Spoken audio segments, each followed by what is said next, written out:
struggles, stress, all of those things of life that come on us, how do we make the most of those things and not just implode or get depressed when hard times come along?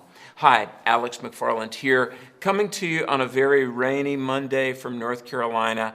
And I want to talk to you a little bit about making the most out of life's challenges. And I want to give you several principles about that. And look, as we've been doing these broadcasts and hearing from many of you, I'm so glad that you're watching. I deeply appreciate it. I always love to hear the feedback. And obviously, the whole wide world is just fixated on the COVID situation. And over the weekend, I was watching reports of people, battling this and the economic fallout. And sadly, tragically, loved ones dying, and people are not able to be at the bedside of their family members when they pass. And this thing has got the whole wide world just really upended right now. And it does remind me of how the fact that troubles are just an inevitability of life. And I want to talk about that, and I hope give you some encouragement, because hard times often do represent opportunity, and they cause people to change their life, improve themselves. Many times, troubles cause people to turn to God. I think about Helen Keller, very famously. My grandmother actually met Helen Keller in Kansas City many, many decades ago. I'm sure you know the story of Helen Keller and her blindness, and people had just given up this precious child for being hopeless, and Anne Sullivan invested, and Helen Keller became an incredible person in the 20th century that improved the lives of many, inspired so many.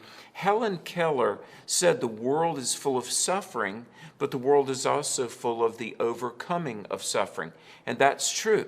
One of my favorite authors is Charles Dickens, and Dickens said that struggles and suffering had been his, quote, strongest teacher. He said, suffering has broken me and bent me, but I hope has made me into a better shape. And that's one of the realities that struggles, and we're in the middle of a worldwide struggle right now, but it really can represent opportunity. Where we're recording in central North Carolina, not far away, is a place called Seagrove, very famous for making a lot of pottery. And I've been down there numerous times to meet people, to visit some of the potters, to speak in churches around there. And, they take the clay, and the terracotta clay is made into pots. And what they'll do, they'll make these flower pots and other types of things. They'll set them in the sun, and the warmth of the sun will turn the terracotta into a hard pot. Not very tough to understand that. But to make fine china, to make porcelain, they have to put the clay in the kiln and subject it to white, hot, scorching temperatures. And the clay pot is one thing, but the priceless porcelain is made in the hottest fires of testing and purification and purging. Now, it's not hard to connect these dots. Life's greatest struggles often purify us and make us into something better than we even knew we could be. And you might say, well, gee, I'm pretty okay being just a terracotta pot. I'm not wanting to get heated up to the degree that it would turn me into porcelain or something like that. But here are the principles that I think we need to glean from the times that we're in right now. Look, none of us get to choose the experiences that we really go through in terms of struggle and stress and testing. We can't control the externals, but what we can control with God's help and with a great resolve is how we respond. Here are three principles. I want to give you a little illustration. Unavoidable problems, and then the unique opportunities, and then the perspective.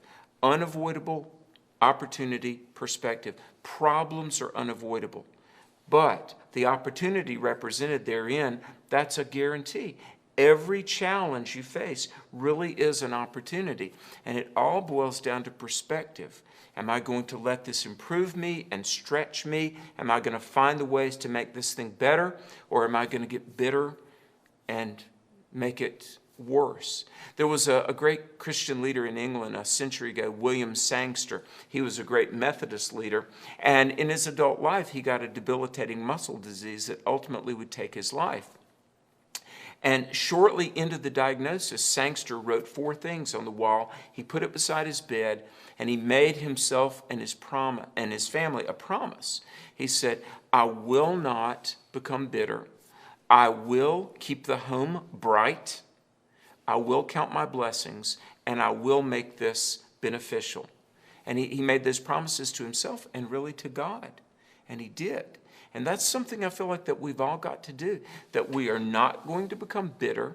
We're not going to feel sorry for ourselves. We will look for the opportunity to make this a net positive, and that we'll keep a good outlook.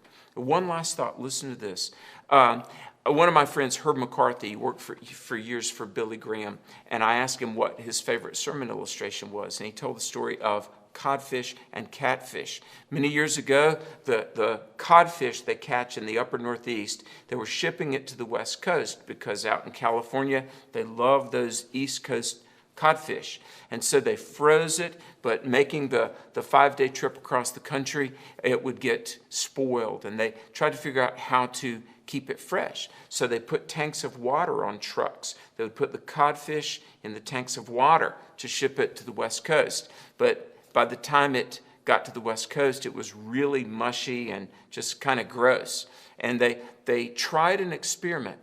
Into the tanks of water with the codfish, they put the codfish's natural enemy, the catfish. And the codfish was always trying to stay alive, dodging the catfish. And they found out that by the time they reached California, that was the best codfish of all. The codfish, oddly enough, on the 3,000-mile trek from New England to California, the codfish, staying constantly in motion, constantly trying to stay alive and avoid the catfish, that was the best fish of all, and that was the way they shipped it. Look, life is going to throw some catfish into your path, some predators, some challenges. But ultimately, if we allow it, the problems cannot destroy us, but actually make us better, stronger, purify us. So today, let's start this week right, and let's give our problems to God. Let's realize that we have an opportunity on our hands here, and catfish, COVID, whatever life throws at you, become better coming out the other side of it. God bless you. Thanks for listening. Hey, like us on social media. Give us some feedback. We'd love to hear from you. We appreciate each and every one of you watching us. Facebook, Twitter, Rev. Alex McFarland, Truth for a New Generation. Hey, we're in this together, and it's our honor to try to encourage each other. God bless you. Have a great day, and we'll see you again in 2 days.